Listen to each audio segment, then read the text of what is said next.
It's Pro Wrestling Summer. You already know what it is.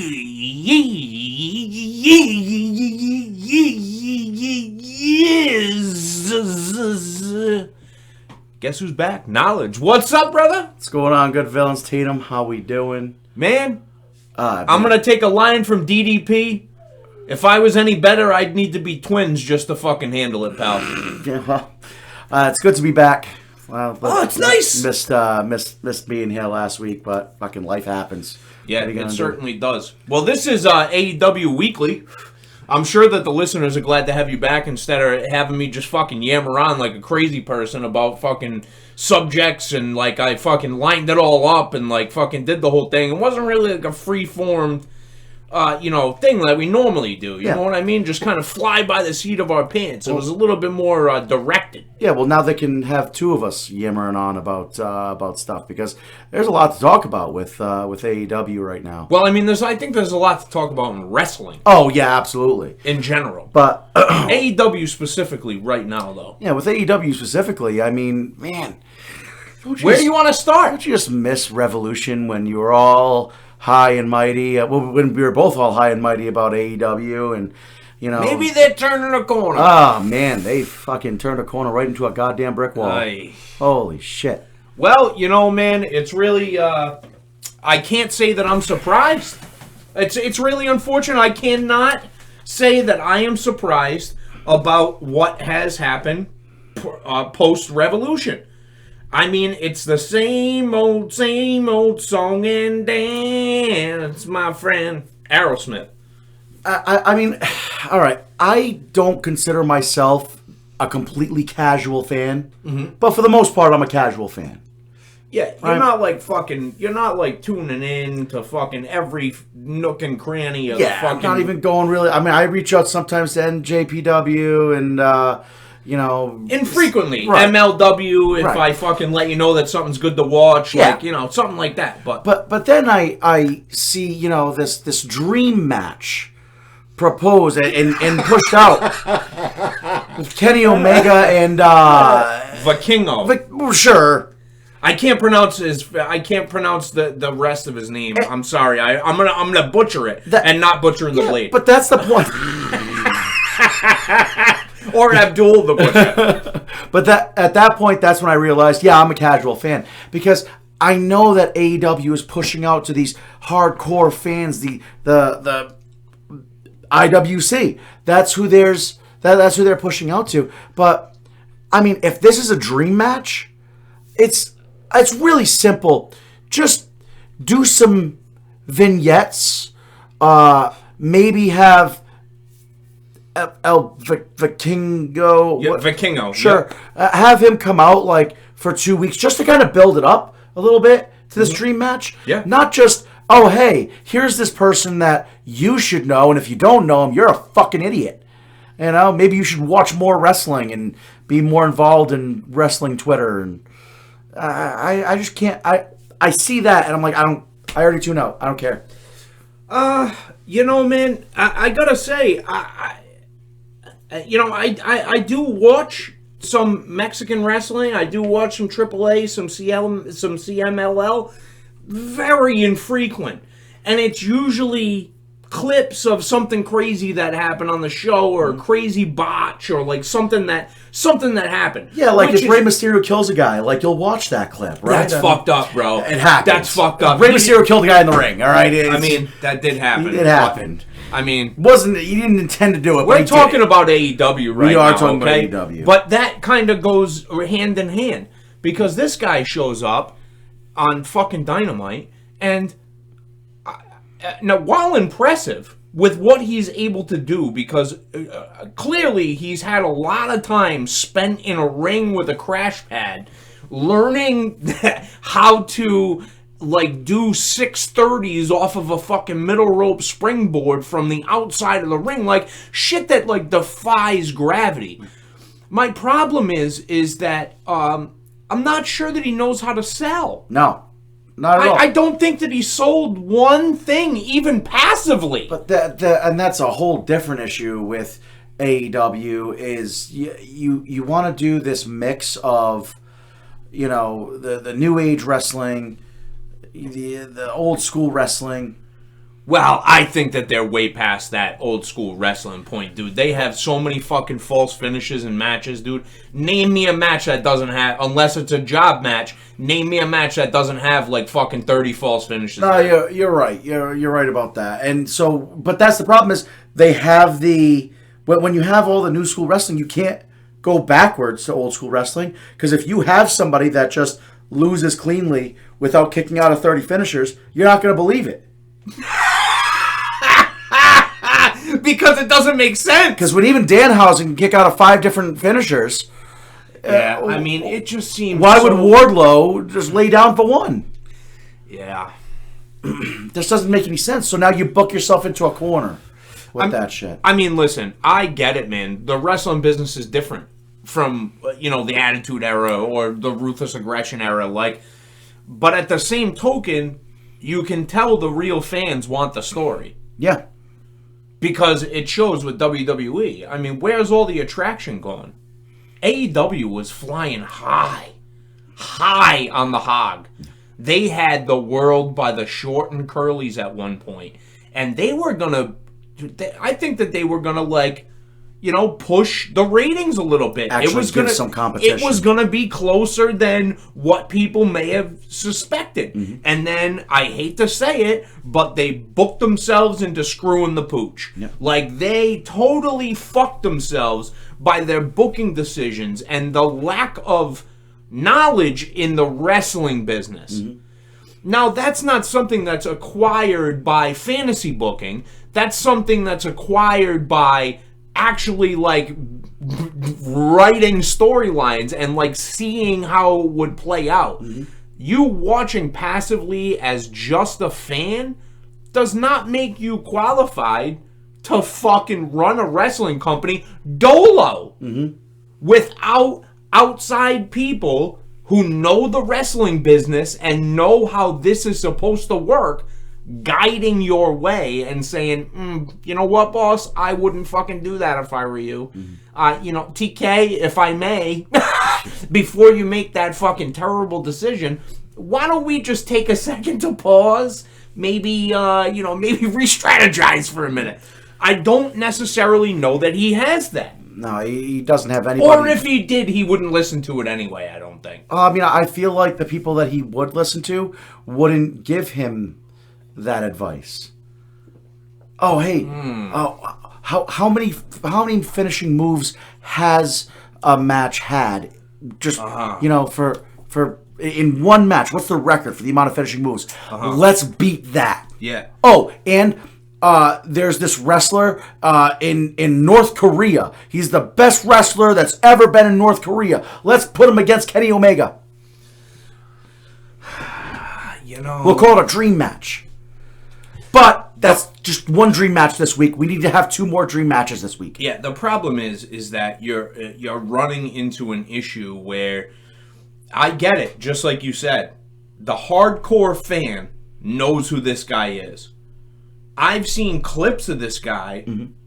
I've watched maybe a total of 1 match that he was in, and it was a multi-person scramble.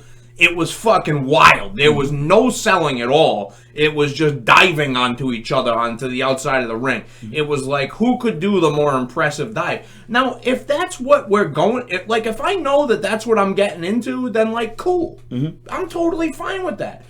But Kenny Omega is selling for this guy that maybe weighs 165 pounds. It makes little to no sense. And with no build, and if you don't know who this guy is... He looks like a fucking savage. Yeah. Why is this a one-off? Why is AEW not signing him? Why is he not AEW champion?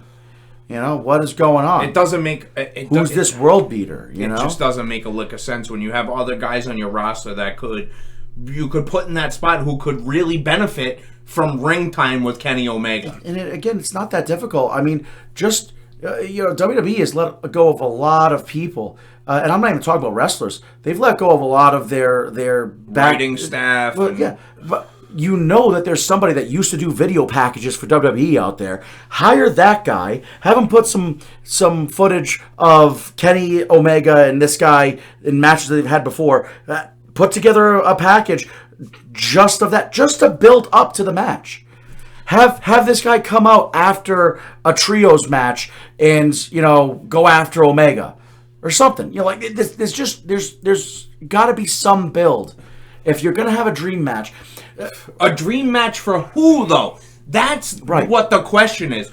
Who dreamed this match? And I didn't. I hate to keep going back to WWE, but all the rumors were that this year's WrestleMania was going to be a dream match. Roman Reigns versus The Rock. And WrestleMania sold out quick because of that possible dream match. That never came to fruition.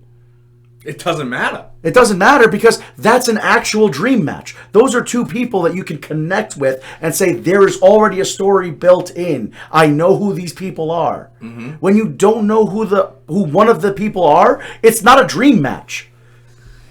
See, now if I'm in the locker room and that guy comes back there and he's like, hey, what's going on? I'm the king. Hola. No, yeah. ¿Cómo te llamas? Yeah, like, ¿Dónde está la biblioteca?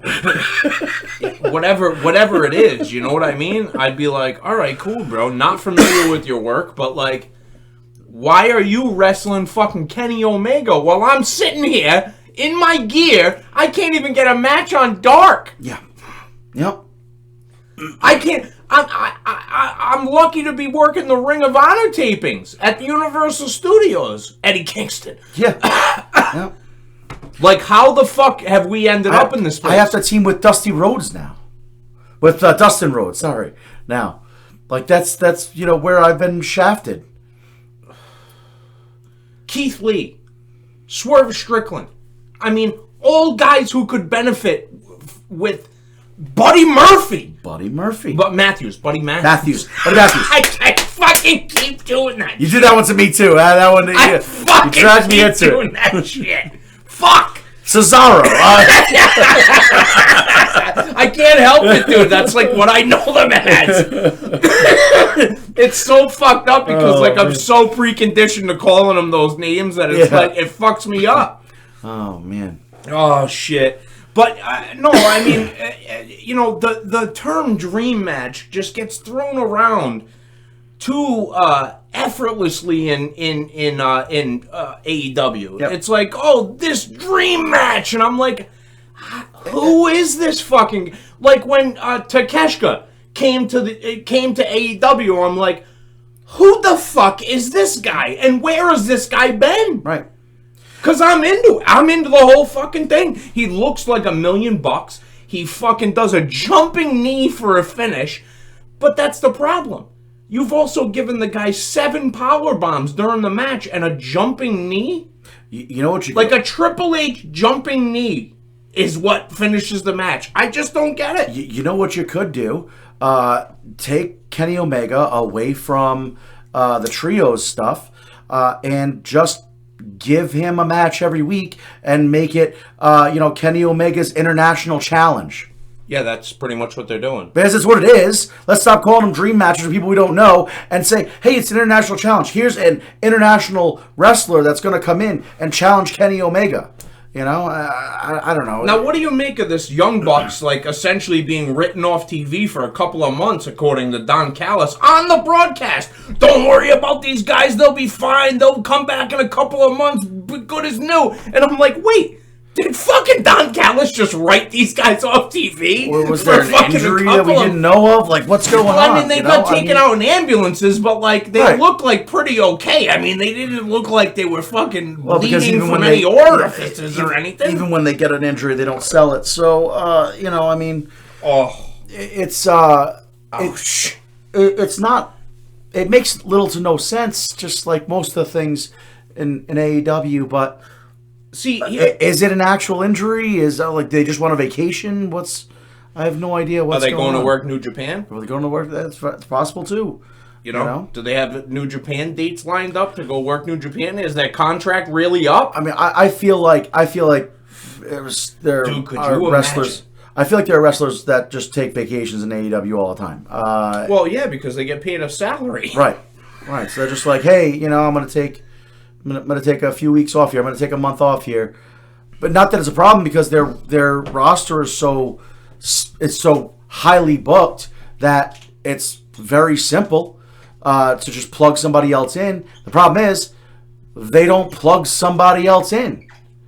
They're just like, oh, hey, Young Bucks can't wrestle, so we're going to do the Kenny Omega International Tour, and we're going to get Keith Lee to dye his hair blonde and no, dude, that's his actual hair. Nah. He's just gray. He just has gray hair. I refuse to believe that. That doesn't look natural to me. So you think he's just going for like the Samson type character where he's like the god of Zeus? Like, what the fuck is going on? I don't know, what the trench coat and everything that he's wearing. That's a guy I feel bad for. He really thought he was going to be put over huge when he came into AEW, and it has not turned out. It totally fucking sucks because he's super talented. Yeah. But that's been the story for a lot of guys. Yep. Miro. Yep. Like, where is Miro? Where is he? Where is he right now? They have not. The creative has nothing for you. Same thing that happened to WWE to him. The creative has nothing for you. We're going to make your wife make out with Bobby Lashley. Bobby who? But, man, I mean, they have an abundance of talent. We all know that. We all know where they are talent-wise. On the talent scale, they are just as good as WWE. Yeah. How that talent is used is where the big difference is. Like, you can tell that there are certain guys that have carte blanche to do whatever the fuck they want. Mm-hmm. John Moxley. Like, the top guys from WWE know that they can just roll right over Tony Khan and be like, no, I'm doing it this way. Yeah. Do you think Tony Khan tells Moxley to go out on TV every week and fucking do a blade job? No. Do you think he asks him not to? Probably. And that's not happening. No. Hey, could you at least not blade in front of the camera? Could you be a little bit more discreet? I'm just waiting for him to get up one day, stand up in the ring, stare at the hard cam, and just carve his forehead open. Because that's all we need at this point. I'm into it. I'd be into that. It's just, without cohesive stories, it's not going to get better. They keep throwing this stuff out there, hoping it's going to pull in ratings. You know what's going to pull in ratings? Good stories. Good stories. And good stories are very simple. Every single one of your titles, you don't need this complex story. You're going after the title. Why? Because I want the title. It's that simple. Like, what happened to the win-loss record? Like, is that, like, just, like, a non-existent thing anymore? I totally forgot about the win-loss record. Because they don't talk about that at all. Zero. There's zero talk of the win-loss record except for Jade Cargill. Except for Jade Cargill, because she's undefeated and amazing. Goldberg should come in and beat her. Oh, God. I am fucking all about that. It's now Goldie Berg. Goldberg in a wig. Whatever, dude. I'll watch that. I bet Jade Cargill fuck him up.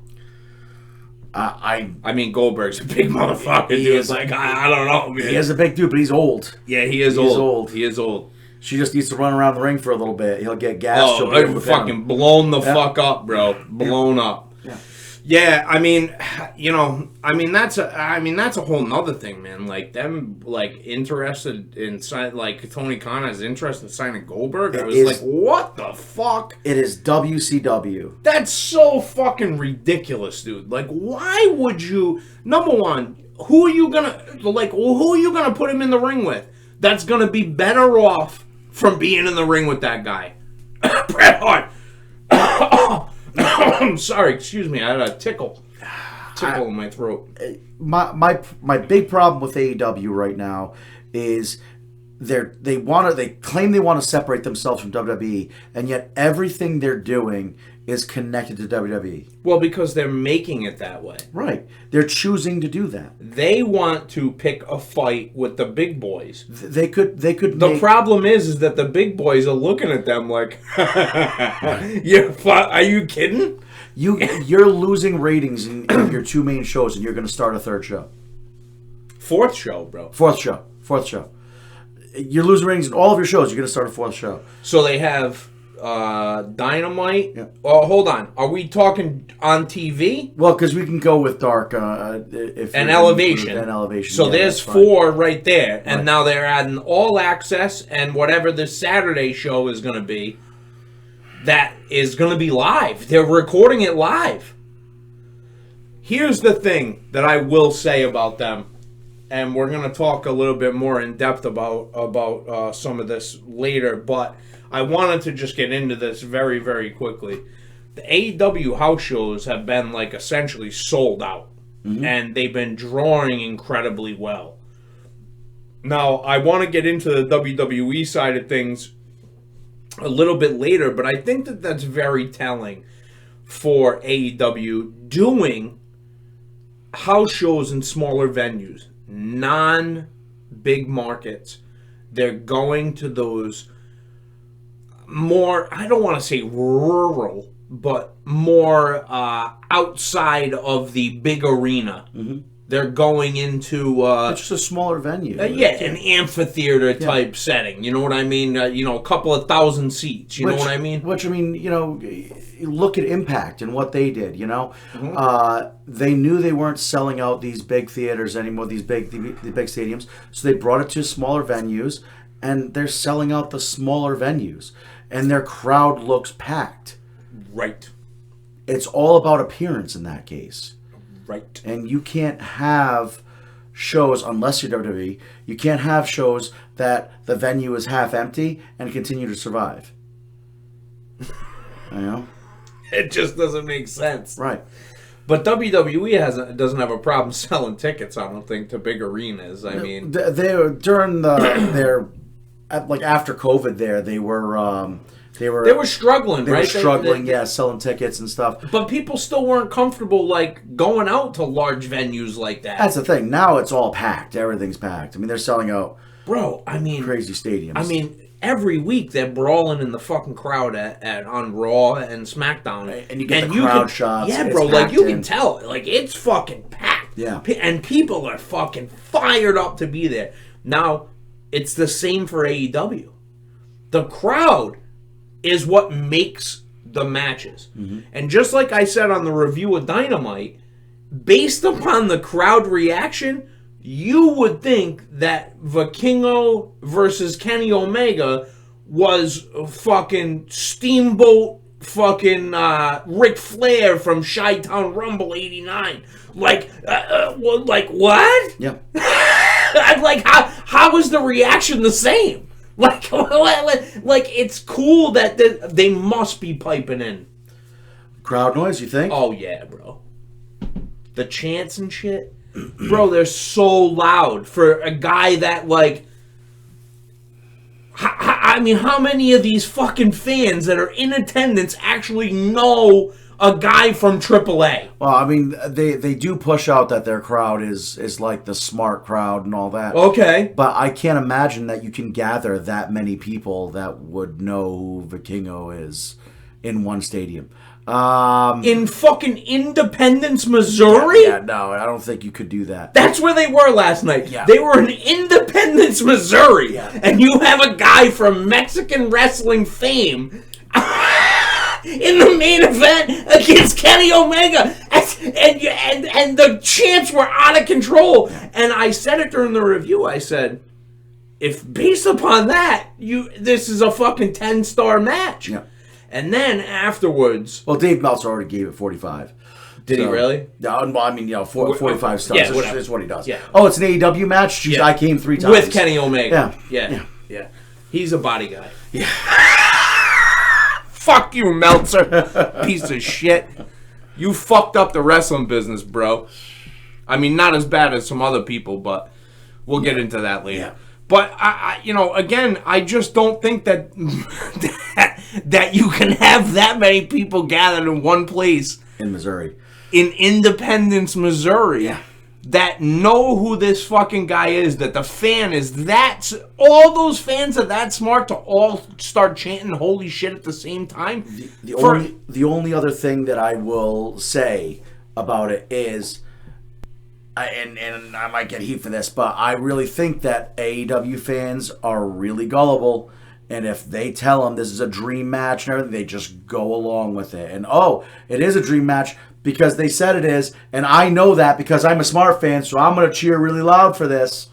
Oh, so you think it's like a keeping up with the Joneses routine, like they don't want to seem like they're the not smart fan, so they hear people start chanting, this is awesome, and holy shit, and they just follow right along with it. Yeah.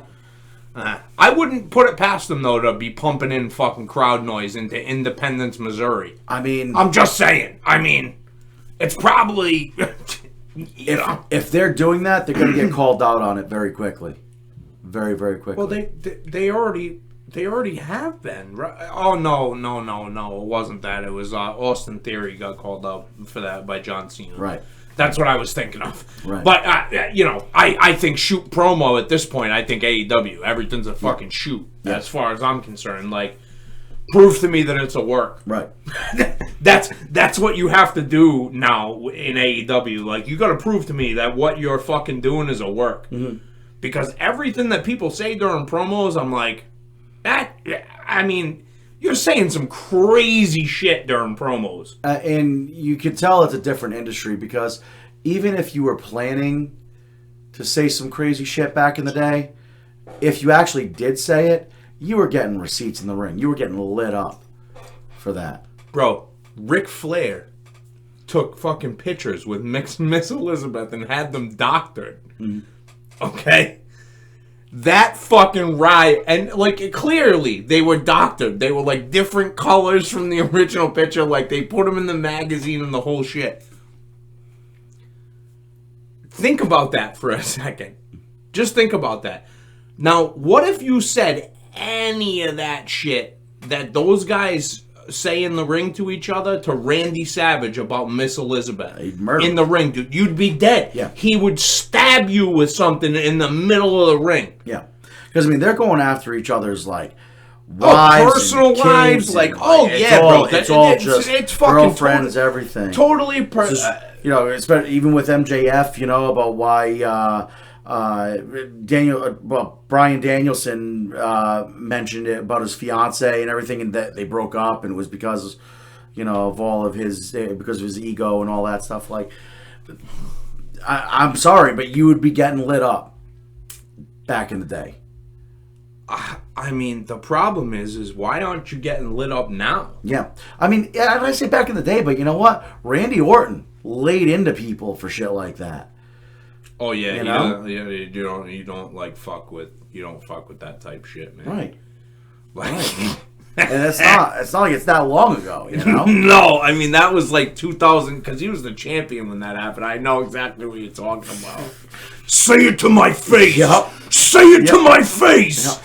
Then the reporter's like, I don't know if this is a work or like what the fuck is happening, but this guy is crazy. So AEW has like no stories. Their wrestlers have no stones. You're kicking out of 15 different finishers a match. It doesn't. I mean, let me ask you a real serious question as we wrap this up, because we're pressed for time. But I want to ask you a really serious question. Name me one guy on the AEW roster that could beat the fuck out of a job guy like Happy Corbin. I mean, Jericho. You think Jericho could beat up Happy Corbin? Yeah, I do. Really? I do. I mean, he's gone after Lesnar in the past and everything, so I do think that he would. He would go after him. I don't think that he could. He would actually be capable of doing that. That's a different story. Well, considering that Happy Corbin is a 2-time Golden Gloves winning boxer and plus played in the NFL, so like that guy is a different kind of tough. And, like, that guy's a job guy. Yeah. Like, imagine what a guy like Brock Lesnar would do or a Bobby Lashley would do to the top guy on their roster. He would fucking eat MJF's ass. Yeah. Not literally. Well, like salad. Maybe. No, I don't think Bobby's like that, bro. Bobby's crazy. But yeah, no, I mean, even their biggest guy, not their biggest guy, but, Wardlow, big guy, I mean, he just seems like he's just like 3-ply toilet paper, man. Just fucking wicked soft. I can't see a single member of that roster that would lay into a jobber. I mean, listen, Moxley's a tough guy. No, Moxley's a pretty fucking tough guy. Danielson's a tough guy. I think Moxley's a tough guy to himself. I mean, I think that those guys are like fucking pretty tough. Like if you push them, they would hurt you. Brody King is a guy. Brody King, that's one that like Malachi Black is a guy who'd kick your fucking head off your shoulders for serious. Buddy Matthews, I said it right this time. Like I don't think Kenny Omega, even as big as he is, would do that. Yeah. We would be, it wouldn't even be a fucking thing. Right. Like, Brock Lesnar would eat 3 of those guys at the same time. Yeah, without a second thought and without any effort. Fuck it, man. This has been AEW. Hey, make sure that you reach out to us at good_villain_media on Instagram. Like, share, subscribe. Knowledge, great to see you, bro. It's great to be We ran back. a little bit over the 30 minutes, but fuck it. Fuck it. Who cares? Peace out, good villains. Peace. Oh, yeah. Happy Saturday. Good morning, good morning. There's always next morning.